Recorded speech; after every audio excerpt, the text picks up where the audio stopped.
Let me introduce the Public Sector Innovation Diploma and why this is so important. We all know the really important impact that innovation has on our lives. But for most of us, we're thinking about how this produces new products, like new automobiles, cameras, communication devices, mobile phones, etc. But innovation is just as important for government. Innovation hasn't often been thought of as a main part of government up until now. But what's interesting here in the UAE is a determination to use this as a critical part of how to make government work better, how to improve government services to society, and how to help improve the happiness of the citizens and the people across the UAE. The UAE has set a really ambitious target with the 2021 programme. Innovation is a critical part of that, and the Public Sector Innovation Diploma is going to help a great deal with helping the UAE achieve these objectives. Innovation in government is going to be a key part of this, and building a culture of innovation within government departments is going to be critical in order to achieve the objectives set out in the 2021 agenda. Furthermore, this programme is going to help identify, upskill and provide support for those people, those key people in government departments who are going to lead the innovation programmes and help the UAE government achieve its objectives. The overall programme for the Public Sector Innovation Diploma lasts 12 months. That's because innovation is a critical subject and we want to make sure that the learning is deeply understood by those people who are involved in it. It will involve 6 modules. Each one of those is 4 days long. 5 of these modules will be in Dubai and 1 of them will be held in London and in Cambridge, where we will combine our teaching and learning sessions, our work on our projects, along with visits to government departments and think tanks who are also working on how innovation can work better in government systems. The result will be a diploma which will be offered by the University of Sharjah, who is working with the University of Cambridge on the development, production and delivery of this programme. Day 1 of the programme, let me just recap what it was we did and the key findings that we came up with from that day. First of all, we started off with introducing ourselves, so we described who we were from the Cambridge team, and we asked each person who's participating in the programme to explain which department they work in, who they are, what they wanted to get from the programme, and how it will add value to what it is that they do. We then moved on to talk about the innovation process as a whole. How is it we come up with new ideas, and how do we then convert those ideas into things that really add value to people and to society? That's what innovation is really about, and that's where innovation is different from invention. Invention is just about having ideas, but innovation is about making those ideas really add value and help people. We talked about creativity and how we have ideas, where ideas come from, how many ideas do we have, how much do they cost, how can we manage ideas. Ideas are really very interesting things. They are at the heart of our innovation processes, our innovation ideas, our innovation activities.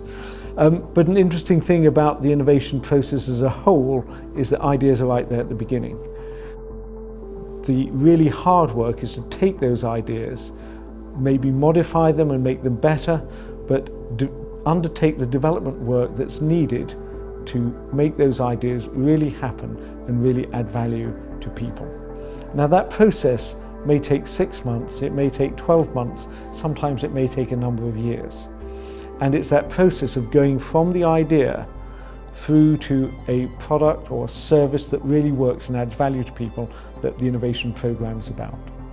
Now, we then talk to you about how we're going to undertake our learning. Aristotle said, "I hear and I forget. I see and I remember. I do and I understand." And that's at the heart of the pedagogy, of the way of learning that we built into this programme, because we want you to learn by doing. we got you to work in project teams very quickly to start thinking about the key issues that you needed to address. We gave you each one of the themes, one of the pillars from the national agenda. So there's 6 pillars in the UAE national agenda, and each of the 6 project teams worked on one of these themes. And you spent the first time thinking about, so what does this mean? What are the problems? What are the opportunities? And then you started thinking about ideas that could help address these problems and opportunities. And each team came up with 40 ideas. I think you surprised yourselves how quickly you did that, how many good ideas you came up with, and how many of the ideas started off as something small, but when you started thinking about them and talking to other people in the team, you made those ideas much better.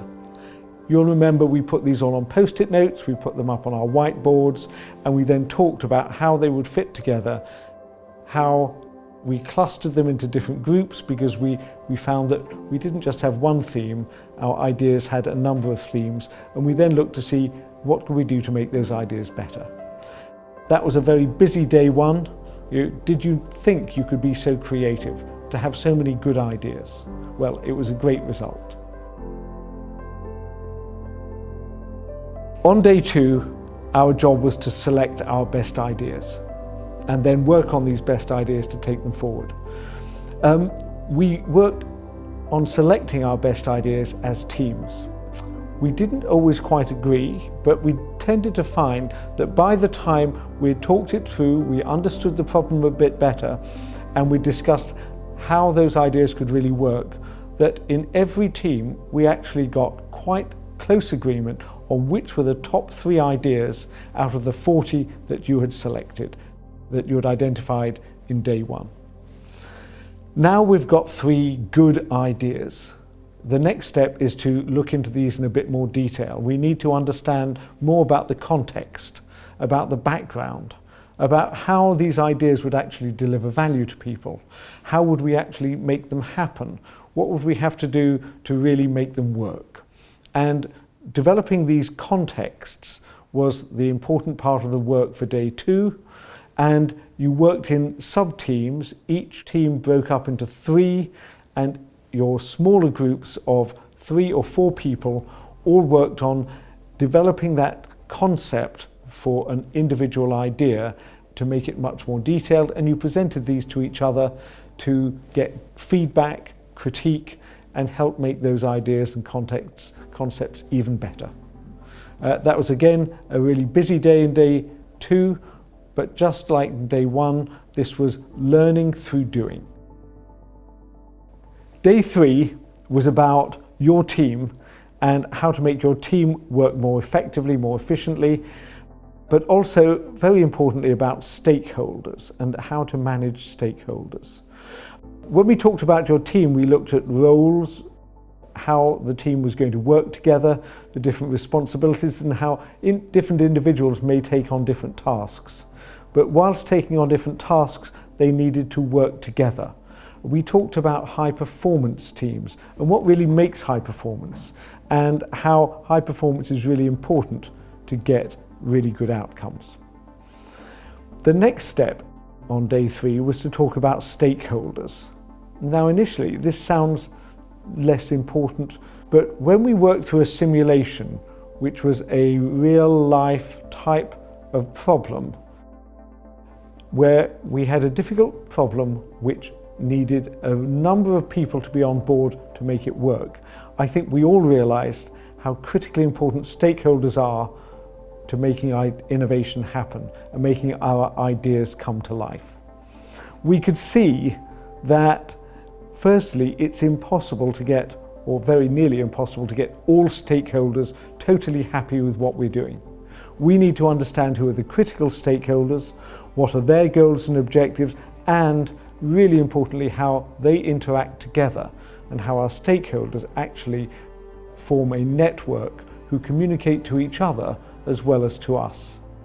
Making sure that we are clear about who these people are, their relative importance, and their own networks is critical for making our innovation programs work effectively.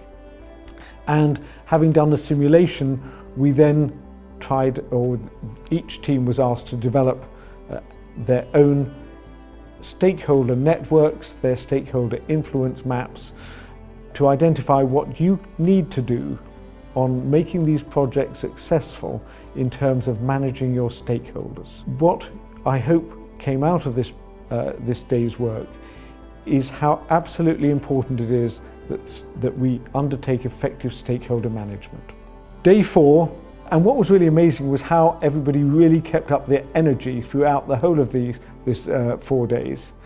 Started off, we went back to look at the teams again and how we manage in a team to develop our project management systems. We've had an idea, we've done a little bit of work on the idea, but we've now got a lot of work to take this idea forward and to make it into something that's going to become a reality. And we need to do detailed project planning. So we talked a little bit about project management, how it works, what are the key issues and concepts behind project management. And we then asked each team to again divide up into your 3 sub-teams and develop a detailed action plan for your idea, for your concept, about how to take this forward from the end of Module 1 to the beginning of Module 2. During that process, we're asking you to develop a detailed project initiation document, the PID. Some of you called it a charter. Actually, I kind of like that name myself. We asked you to develop a detailed stakeholder map and actually interview and communicate with your stakeholders to get them on side and make sure that they're supporting what it is you're doing, and equally importantly that you understand their perspectives on this so that you can build that into the project and, if necessary, pivot or change, develop, evolve your project as necessary. Thirdly, we wanted you to develop a detailed Gantt chart and also plan and undertake some interviews with real customers, end users, the people who your idea, your new innovation idea is going to impact. We asked you to identify and have an interview with at least 20 of these people. This would be really important to understand their perspective of your idea, and it would be really important in helping you to evolve and develop and make your ideas more effective. And the final thing we want you to do between the end of Module 1 and the beginning of Module 2 is to develop a presentation which actually brings all this information together and will be used to help you decide between your 3 ideas, between your 3 concepts. Because on the first day of Module 2, you're going to be making a choice on which of these ideas, which of these concepts is the one that you want to go with, that you want to follow through the rest of the program. So just in summary, we've done a great deal of work, but the most important thing is that this work was done so that we learn as a result of this process. We're trying to really get 2 important outcomes from this program. One is that you learn how innovation works. You learn how it works, and so you can take it back to your department, to your ministry, to your entity, and help to build an innovation culture and system that works effectively.